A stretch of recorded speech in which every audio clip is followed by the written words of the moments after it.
ನೋಡಿ ಕೆಲವೇ ಕ್ಷಣಗಳಲ್ಲಿ ಸಂಸತ್ನಲ್ಲಿ ವಕ್ಫ್ ತಿದ್ದುಪಡಿ ಮಸೂದೆಯನ್ನ ಮಂಡನೆ ಮಾಡಲಾಗುತ್ತೆ. ಪ್ರಶ್ನೋತ್ತರ ಅವಧಿಯ ನಂತರ ಲೋಕಸಭೆಯಲ್ಲಿ ಮಂಡನೆಯನ್ನ ಮಾಡಲಾಗುತ್ತೆ. ಮಸೂದೆ ಕುರಿತು ಚರ್ಚೆಗೆ 8 ಗಂಟೆ ಮೀಸಲಿಟ್ಟಿದ್ದಾರೆ ಸ್ಪೀಕರ್. 12 ಗಂಟೆಗಳ ಕಾಲ ಚರ್ಚೆಗೆ ಅವಕಾಶವನ್ನ ಕೇಳಿದ್ವು ಪ್ರತಿಪಕ್ಷಗಳು. ಆದರೆ ಸ್ಪೀಕರ್ ಓಂ ಬಿರ್ಲಾ ಅವರಿಂದ 8 ಗಂಟೆ ಮಾತ್ರ ಅವಕಾಶ ನೀಡಲಾಗಿದೆ. ಇವತ್ತು ಲೋಕಸಭೆಯ ನಂತರ ರಾಜ್ಯಸಭೆಯಲ್ಲೂ ಕೂಡ ಮಂಡಿಸೋಕೆ ಸಿದ್ಧತೆಯನ್ನ ಮಾಡಿಕೊಳ್ಳಲಾಗಿದೆ. ಇವತ್ತೇನೆ ಎರಡೂ ಸದನದಲ್ಲಿ ಅಂಗೀಕಾರಕ್ಕೆ ಪ್ಲಾನ್ ಅನ್ನ ಮಾಡಲಾಗಿದೆ. ಇವತ್ತು ಪ್ರಮುಖವಾಗಿ ಸದನದಲ್ಲಿ ಹಾಜರಿರುವುದಕ್ಕೆ ಬಿಜೆಪಿ ಸಂಸದರಿಗೆ ವಿಪ್ ಅನ್ನು ಕೂಡ ಜಾರಿ ಮಾಡಲಾಗಿದೆ. ಕಡ್ಡಾಯವಾಗಿ ಹಾಜರಿರುವಂತೆ ಸೂಚಿಸಿದ್ದಾರೆ. ಬಿಜೆಪಿ, ಕಾಂಗ್ರೆಸ್, ಜೆಡಿಯು, ಟಿಡಿಪಿಯಿಂದಲೂ ಕೂಡ ವಿಪ್ ಅನ್ನು ಜಾರಿ ಮಾಡಲಾಗಿದೆ. ಸೊ ಇವತ್ತು ಈ ಮಂಡನೆಯನ್ನು ಮಾಡಲೇಬೇಕು ಮಸೂದೆಯನ್ನು ಅನ್ನುವಂಥ ನಿಟ್ಟಿನಲ್ಲಿ ಪ್ಲಾನನ್ನು ಮಾಡಿಕೊಂಡಿರುವಂಥದ್ದು. ಇದಕ್ಕಾಗಲೇ ವಿಪ್ ಅನ್ನು ಕೂಡ ಜಾರಿ ಮಾಡಲಾಗಿದೆ. ಇನ್ನು ಭಾರಿ ಕುತೂಹಲ ಮೂಡಿಸ್ತಾ ಇದೆ ಈ ವಕ್ಫ್ನ ಮತದಾನ. ಯಾಕಂದರೆ NDAಗೆ ಮಿತ್ರ ಪಕ್ಷಗಳಾದಂಥ TDP, JDU ಬಗ್ಗೆ ಆತಂಕ ಇದೆ. NDAಗೆ ಮಾತಾಡೋಕ್ಕೆ 4 ಗಂಟೆ 40 ನಿಮಿಷ ಅವಕಾಶ ಉಳಿದಿದೆ. 3 ಗಂಟೆ 20 ನಿಮಿಷ ವಿಪಕ್ಷಗಳ ಚರ್ಚೆಗೆ ಮೀಸಲುಗಿದೆ. ಇದೆಲ್ಲದರ ನಡುವೆ ನಾವು ಈ ಬೆಂಬಲ ಹೆಂಗಿದೆ ಅಂತ ನಾವು ನೋಡೋದಾದರೆ ಈ TDP ಕೂಡ ಬೆಂಬಲಿಸ್ತಿದ್ರೆ ಲೋಕಸಭೆಯಲ್ಲಿ ಬಹುಮತ ಇರೋದು 272, NDA 298 ಇದೆ, TDP 16 ಇದೆ, ಒಟ್ಟು 282. ಈ ವಕ್ಫ್ ಬಿಲ್ಲು ಪಾಸ್ ಆಗುತ್ತಾ ಅನ್ನೋದೊಂದು ಪ್ರಶ್ನೆ ಇದೆಯಲ್ಲ, ಅದರಲ್ಲಿ TDP ಮತ್ತು JDU ಬೆಂಬಲಿಸದಿದ್ದರೆ ಲೋಕಸಭೆಯಲ್ಲಿ ಬಹುಮತ 272 ಇದೆ, TDA 298 ಇದೆ, ಅದರಲ್ಲಿ -16 -12 ಒಟ್ಟು 270 ಆಗುತ್ತೆ. ಈ ಬಿಲ್ ಹೆಂಗೆ ಮಂಡನೆ ಆಗುತ್ತೆ ಅಂದರೆ ಬಹುಮತ ಬರಬೇಕಾಗತ್ತೆ. ಈಗ ರಾಜ್ಯಸಭೆಯಲ್ಲಿ 245 ಇದೆ, NDA 119 ಇದೆ, INDA 87 ಇದೆ, ಇತರರು 39 ಇದ್ದಾರೆ, ಬಹುಮತ 117 ಆಗತ್ತೆ. ಸೊ ಈಗ ಲೆಕ್ಕಾಚಾರ ನೋಡಿದಾಗ BJP ಆರಾಮಾಗಿ ಈ ಒಂದು ಬಿಲ್ಲನ್ನು ಪಾಸ್ ಮಾಡಬಹುದು ಅಂತ ಹೇಳಲಾಗ್ತಾ ಇದ್ರೂ ಕೂಡ ಯಾರಾದರೂ ಇದರಲ್ಲಿ ಅಂತರವನ್ನು ಕಾಯ್ದುಕೊಂಡ್ರೆ ಕೊನೆ ಮೂಮೆಂಟಲ್ಲಿ ಏನಾದರೂ ಬದಲಾವಣೆ ಆದರೆ ಅನ್ನುವಂಥದ್ದು ಒಂದು ಆತಂಕ ಅನ್ನೋದು ಕೂಡ ಇದೆ. ಹಾಗಾಗಿ ಇವತ್ತಿನ ಬೆಳವಣಿಗೆ ಬಗ್ಗೆ ಸಹಜವಾಗಿ ಕುತೂಹಲ ಅನ್ನೋದು ಇದೆ. 8 ತಾಸುಗಳ ಕಾಲ ಅವಕಾಶವನ್ನು ಕೊಡಲಾಗಿದೆ.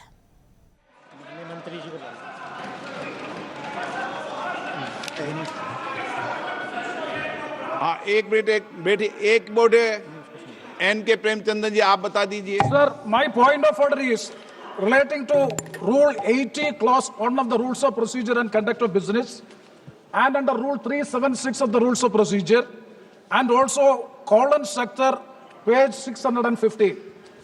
Sir, now this House is considering a bill, Waqf Amendment Bill 2024, as reported by the Joint Committee, Parliamentary Joint Committee.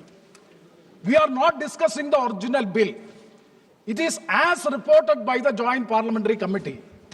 My definite question to the Honorable Speaker, sir, is whether the Joint Parliamentary Committee has the right to incorporate new provisions in the bill. It is beyond the powers and ambit of the Joint Parliamentary Committee. They have incorporated so many new provisions. I have no objection in respect of those provisions. Even 2A also, it is appreciable. We don't have any objection. Sir, very serious technical matter. And kindly see, only even the House, Speaker sir, even the House do not have the authority to make wait up. You can reply after that. You can reply after. Sir, you can reply after me. Sir, even this Parliament, even this Lok Sabha, this August House do not have the right to incorporate a new provision unless you suspend Rule 81. But what is Rule 81, sir? Sir, Rule 81 is very clear. Rule 81 says the following conditions shall govern the administrability of amendments to clauses or schedules of a bill. An amendment shall be within the scope of the bill and relevant to the subject matter of the clause which relates. Whether these so many provisions in the new drafted bill, extraneous provisions are also incorporated, that will not come within the purview. That is why I am saying even this House do not have the right to make new provisions unless let me please, unless and until Rule 81 is suspended. I do agree, sir, I do agree with you. The government has the power, the minister has the power. The minister has the power to move amendments, and also they can recommend. Joint Parliamentary Committee can recommend, but they cannot come with new provisions as a newly drafted bill for which there is no right. Okay. Sir, I am quoting column sector. Very important. आपका मैं व्यवस्था दे रहा हूं, पहले गृह मंत्री जी बताएंगे. हो गया वो। मैं व्यवस्था दूंगा, पहले गृह मंत्री जी बताएंगे, फिर व्यवस्था। मान्यवर, माननीय इनको पढ़ लें दो पूरा, 1 मिनट इनको पढ़ लें दो। हाँ पढ़ लो, आप पूरा पढ़ लो। Sir, Kaul and Schechter, page 615. The motion for reference of a bill to a select committee may include instruction to the मैंने पढ़ committee लिया to consider आपका। matters other than those dealt with in the bill but relating to the subject matter of the bill. Instruction to the committee for amendments of such sections of the Parent Act as are not covered by the amending bill, whenever given, are to be specific and clear, unquote. Okay. That means unless and until the House specifically directed to go into this, they have no right to make new provisions in the bill.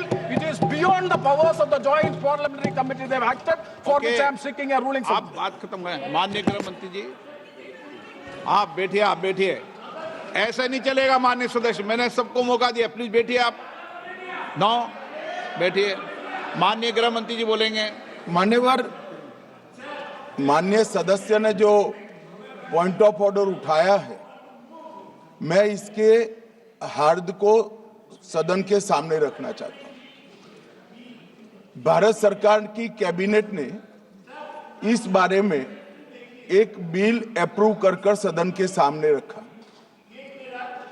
आपके द्वारा ये bill joint parliamentary committee को दिया गया, जिसका विपक्ष का भी बड़ा आग्रह था। कमेटी ने इस पर सुविचारित रूप से अपना मत प्रकट किया। वो जो मत प्रकट हुआ, वो मत फिर से कैबिनेट के सामने गया। कमेटी के जो सुझाव थे, ये भारत सरकार की कैबिनेट ने स्वीकार किए और अमेंडमेंट के रूप में किरण रिजिजू जी लेकर आए। ये तभी होता है जब ये ऑफिशियल अमेंडमेंट कैबिनेट की अनुमोदन के बगैर आता है। मान्यवर, मैं नहीं मानता इसमें कोई पॉइंट ऑफ ऑर्डर है, और आपका ही आग्रह था कि कमेटी जॉइंट पार्लियामेंट्री कमेटी बने। अगर कमेटी ने कोई बदलाव ही नहीं करने हैं तो ये कांग्रेस जैसी कमेटियां नहीं, हमारी लोकतांत्रिक कमेटी है मान्यवर, जो दिमाग चलाती है। कांग्रेस के जमाने में कमेटियां होती थी जो थप्पा लगाती थी। हमारी कमेटी चर्चा करती है, चर्चा के आधार पर विचार करती है और परिवर्तन करती है। अगर परिवर्तन को स्वीकार ही नहीं करना है तो कमेटी काहे को लिए है भाई?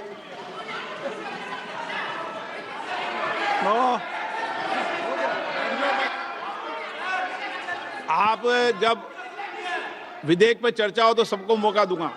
अभी 0 ओवर पर माननीय के मैं इस पर अपनी व्यवस्था देता हूं। माननीय सदस्यगण, श्री एन.के. प्रेमचंद्रन जी ने जो प्रश्न उठाया है, वक्फ संशोधन विधेयक 2025 पर संयुक्त समिति में विधेयक कुछ खंड जोड़ दिए गए जो विधेयक के दायरे से बाहर हैं। इस विषय पर मैं माननीय सदस्यों का ध्यान कौल और शकदर द्वारा रचित संसदीय पद्धति और प्रक्रिया की ओर आकर्षित करना चाहता हूं कि संयुक्त समिति की किसी भी विधेयक में संशोधन करने की शक्तियां बड़ी व्यापक और विस्तृत है। समिति किसी भी विधेयक में पूर्ण रूप से संशोधन कर सकती है या उसको पूर्णतः नया प्रारूप तैयार कर सकती है तथा विधेयक के सिद्धांत में परिवर्तन किए बिना उसका पूरा नाम और संक्षिप्त नाम भी बदल सकती है। इस प्रकार समिति किसी विधेयक में नए उपबंध सम्मिलित कर सकती है तथा विधेयक की व्याप्ति की समिति कर सकती है। विगत में कई संयुक्त समितियों ने विधेयकों में ऐसे संशोधन किए हैं। श्री किरण रिजिजू जी।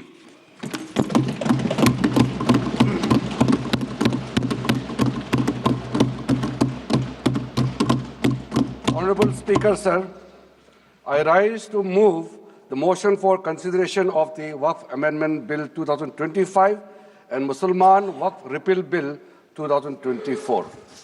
अध्यक्ष महोदय जी, आपने जो रूलिंग दिया है, जेपीसी के बारे में जिक्र किया है, उसी के साथ साथ जुड़ते हुए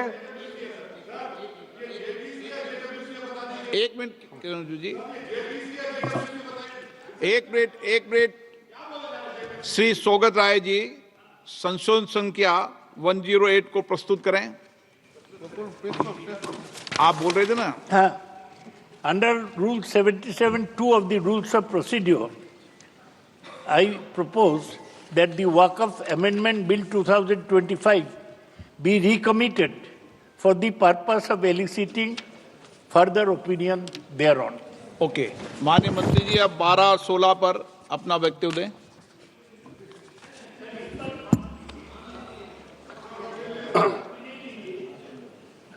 आपका जो जब मैं ओपनिंग करूंगा उसका भी जवाब आएगा और बाकी अमेंडमेंट तो आखिरी में आता ही है।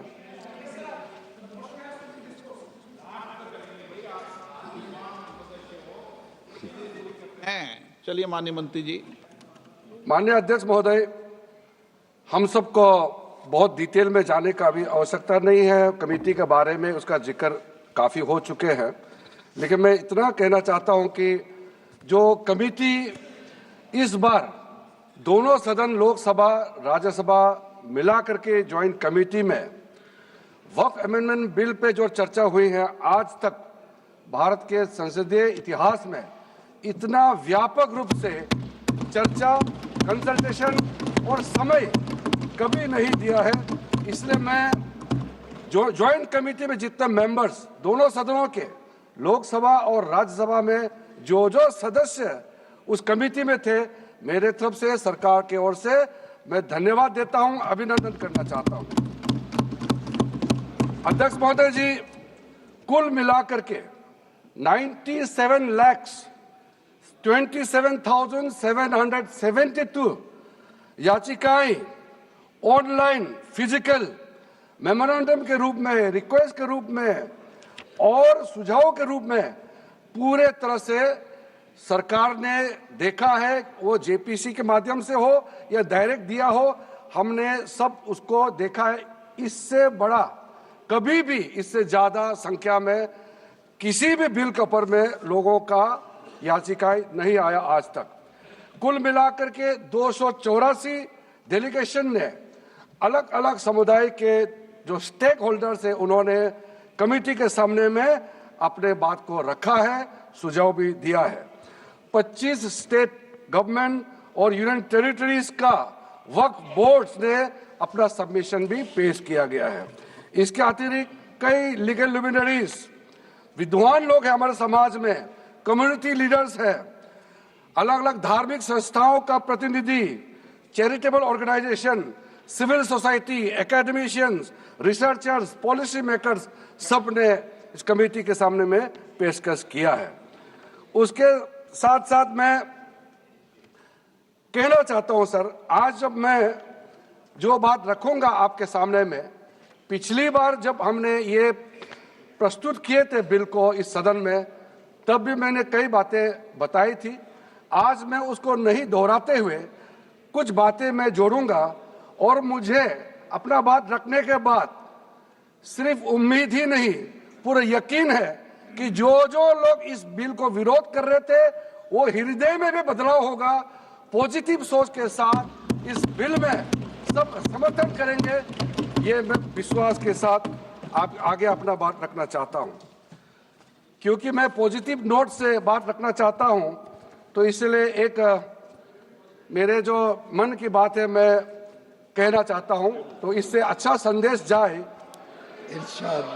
किसी की बात कोई, अध्यक्ष महोदय, किसी की बात कोई बदगुमा ना समझे, इस जमीन का दर्द कभी आसमान ना समझेगा।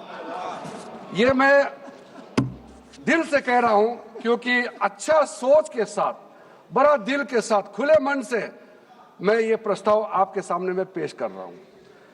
सर, कई लोगों ने अपने अपने तरीके से बातें रखी हैं।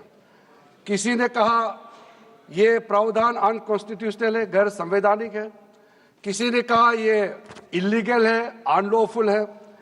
सर, ये बिल जो हम लोग जिक्र कर रहे हैं कोई नया विषय नहीं है। आजादी से पहले ये बिल, जब पहली बार मुसलमान वक्फ वैलिडेटिंग एक्ट पास किया गया था 1913 में, तब से इसका इतिहास शुरू होता है।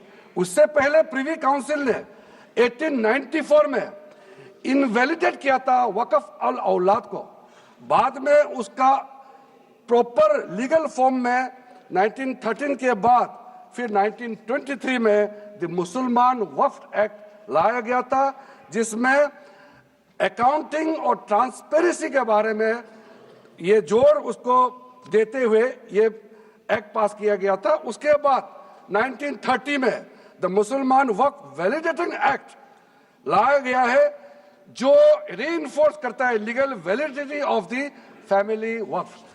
परिवार में जो वक्फ होता है उसको जोर देते हुए ये बिल लाया गया है। उसके बाद आजादी के बाद 1954 में 1954 में वक्फ एक्ट पहली बार आजाद भारत का एक्ट बनी और उस समय स्टेट वक्फ बोर्ड का भी प्रावधान उसी 1954 एक्ट में प्रावधान किया गया था। उस समय से लेकर के कई संशोधन के साथ में 1995 में व्यापक रूप से ये वक्फ एक्ट बनी है। तो उस समय किसी ने नहीं कहा कि ये एक्ट अनकॉन्स्टिट्यूशनल है, किसी ने नहीं कहा उस समय ये अनलॉफुल